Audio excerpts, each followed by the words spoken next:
Hi, my name is Andrew Frazier. I'm here from Canine Obedience Unlimited to show you some tips on the remote training collar that will help ensure that you and your dog have a great experience. First thing that we're going to start off by doing is going through the remote collar in this video. The second video will be going through some training tips that will help make sure that you get the most out of your training experience. The collar that we're going to go through utilizing today is the Ecollar Technologies Mini Educator Collar. This collar is probably my favorite collar for several different reasons. We've used several collars over the years. This collar we find dogs respond best to due to its low, dull stimulation. So this is the collar that we'll be using.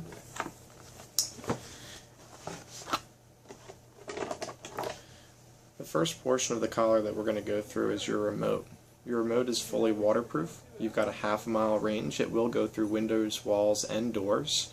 That being said, we recommend that we don't use the collar unless you're actually able to see your dog. The way you're going to turn your collar on and off, your remote on and off, is by flipping it around to the back. You'll see a large button in the center. You're going to push and hold this button, and when you push and hold it, you'll see on the other side a blue light is going to turn on, and you're going to see a green light blink every 2 to 3 seconds. Same way to turn your collar off. You're going to push and hold the large button on the back, and eventually your red light will come on and your collar will turn off. This on and off button on the back also turns on a feature on your collar which creates a strobe light. So when this is turned on and your collar is turned on and you tap this button versus pushing and holding it, you'll get a strobe light that blinks about every 2 to 3 seconds. If you tap it a second time, you'll get a solid strobe light. And if you tap it again, that'll turn your strobe light off. Remember, pushing and holding will turn your remote on and off, and tapping will turn on and off your strobe light. Also on the back of your remote, there's going to be a small button which says M/C on it. That stands for momentary or continuous. The main mode that we're going to be using with your dog is the continuous mode. If you look closely at the screen on your remote, you will see a little C. When you tap this button, it will take you to MC. If you tap it again, it'll take you to M. And if you hit it a third time, it will take you back to the C, which is what we're going to be using 95% of the time.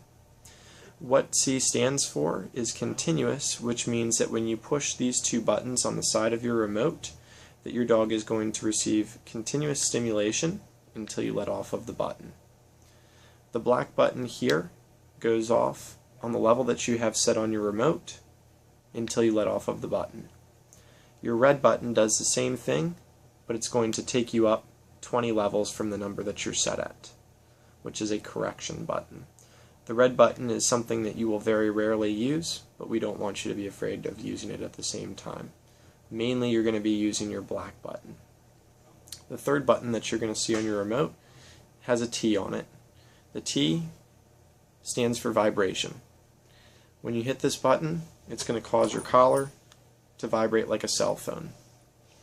The way that you're going to turn your collar on is utilizing the little red dot below your T button. It's a magnet, which you'll also find your collar has one as well, right next to the indicator light. You're going to take these two magnets, touch them together, you're going to see a green light turn on your collar, and that's going to blink every 2 to 3 seconds. Both your collar and your remote are going to have green blinking lights every 2 to 3 seconds, which means you're charged up and good to go. If you see them go orange, that means your battery's low, and if you see them go red, that means your battery's dead. Same way to turn your collar off. You're going to touch the two lights together, a red light will turn on, and then your collar will be turned off. On your remote, you have a dial here at the top.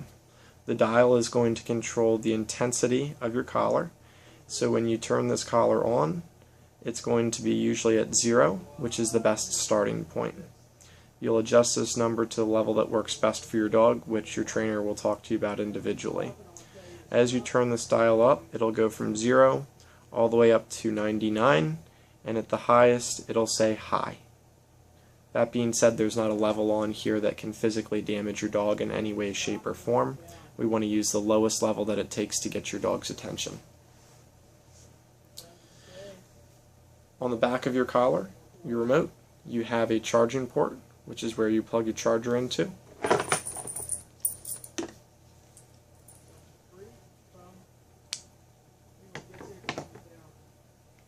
Both your collar and remote can be charged at the same time.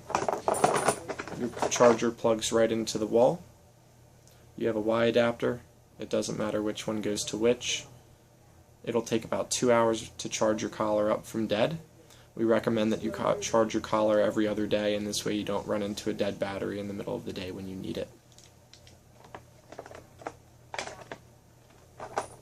Most important feature to your collar. This is completely safe.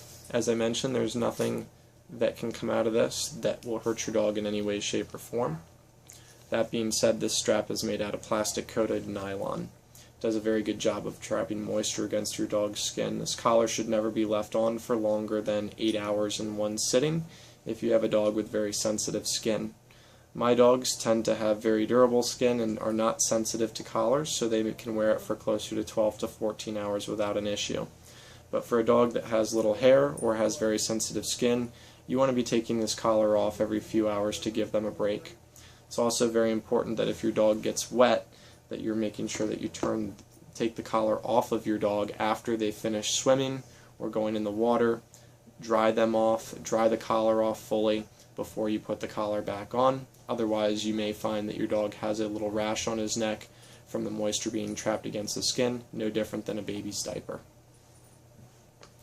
The other most important feature to your collar is that both of these two contact points must be touching your dog's skin at all times. When your dog is running or sniffing the ground, you'll find that your dog's neck is extended outwards, which is going to make their neck more thin, and these contact points are going to fall away from their skin. If both of these points aren't touching your dog's skin simultaneously, it doesn't matter how high you turn up the collar, your dog is going to feel nothing at all. The best way for you to check the tightness of your collar is once the collar is on your dog. When you move the collar, you should see the skin actually moves with the collar, just like it's doing here on my arm. If the collar slides back and forth, that's too loose. And what can happen over time is you'll find that your dog is going to get a bald spot from the collar rubbing back and forth on their skin for hours upon hours each day. If you have any questions regarding this video or anything that's written in your owner's guide, feel free to give us a call or contact your trainer directly, and we can go through any other specifics with you.